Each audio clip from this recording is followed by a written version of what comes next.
नमस्कार शेतकरी बांधवांनो, मी ज्ञानेश्वर मुगे. भूमिपुत्र या आपल्या युट्यूब चॅनलमध्ये आपले हार्दिक स्वागत. शेतकरी बांधवांनो, थोड्या दिवसामध्ये खरीप हंगामाला सुरुवात होणार आहे. तर शेतकरी बांधव आता काही दिवसांनी कपाशी वाण खरेदी करायला सुरुवात करेल. तर शेतकरी बांधवांनो, आपण कुठल्या प्रकारचे कपाशी वाण निवडला पाहिजे, ते वाण निवडताना आपल्याला त्या माहिती असणे खूप गरजेचे आहे. आपल्याला कपाशी वाण निवडताना त्याविषयी माहिती असणे खूप आवश्यक आहे. कारण आपण आपल्याकडे कुठल्या प्रकारची जमीन आहे किंवा त्या वाणाची काय वैशिष्ट्य आहे, ह्या गोष्टी आपल्याला माहिती असणे खूप आवश्यक आहे. ते वाण बागायती क्षेत्रात येते की कोरडवाहू येते, त्याविषयी माहिती असणे आपल्याला खूप आवश्यक आहे. शेतकरी बांधवांनो, आज आपण या व्हिडिओमध्ये न्यूझिडो कंपनीच्या नवनीत या वाणाविषयी माहिती बघणार आहोत. यामध्ये या वाणाचे काय वैशिष्ट्य आहे, हे वाण कुठल्या प्रकारच्या जमिनीत आपण घेऊ शकतो, तसेच या वाणाचा कालावधी काय आहे, याविषयी सविस्तर माहिती आज आपण या व्हिडिओमध्ये घेणार आहोत. तर नवनीत या वाणाची लागवड आपण बागायती आणि कोरडवाहू अशा दोन्ही क्षेत्रामध्ये करू शकतो.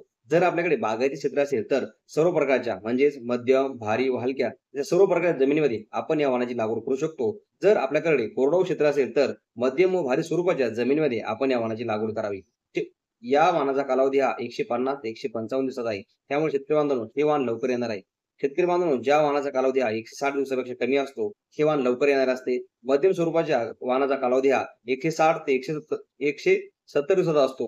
उशिरा येणाऱ्या वाणाचा कालावधी हा 170 दिवसापेक्षा जास्त असतो. शेतकरी बांधवांनो, हे वाण लवकर येणार असल्यामुळे आपल्याला ज्या क्षेत्रामध्ये आपण दुबार पीक घेणार आहे, त्या ठिकाणी आपण या वाणाची लागवड करावी. ज्या शेतकऱ्यांना पाण्याची व्यवस्था आहे व दुबार पीक घेणे शक्य आहे, त्या वाणासाठी हा वाण हा सर्वोत्तम पर्याय आहे. या वाणाचा लागवडीचा कालावधी हा मे ते जून या महिन्यादरम्यान आहे. त्यानंतर या वाणाची लागवड आपल्याला बागायती क्षेत्रामध्ये 5x2 किंवा 5x1.5 याप्रमाणे आपल्याला या वाणाची लागवड करायची आहे. जर आपल्याकडे कोरडवाहू क्षेत्र असेल, तर या वाणाची लागवड आपल्याला 4x1.5 किंवा 4x2 याप्रमाणे आपल्याला या वाणाची लागवड करायची आहे. शेतकरी बांधवांनो, यावर्षी ऑगस्ट आणि सप्टेंबर महिन्यामध्ये पाऊस खूप जास्त असणार आहे. त्यामुळे शक्यतो आपल्याला जास्त दाट कपाशीची लागवड करू नका. कपाशीतील 2 झाडाचं अंतर कमीत कमी 1.5 फूट ठेवा.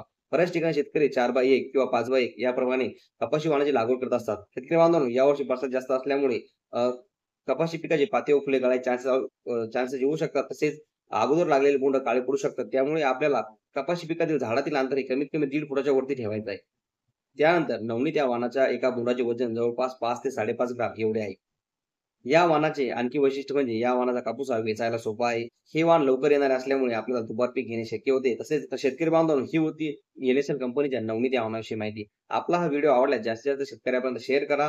पुन्हा भेटू अशाच एका नवीन व्हिडिओ सोबत. धन्यवाद.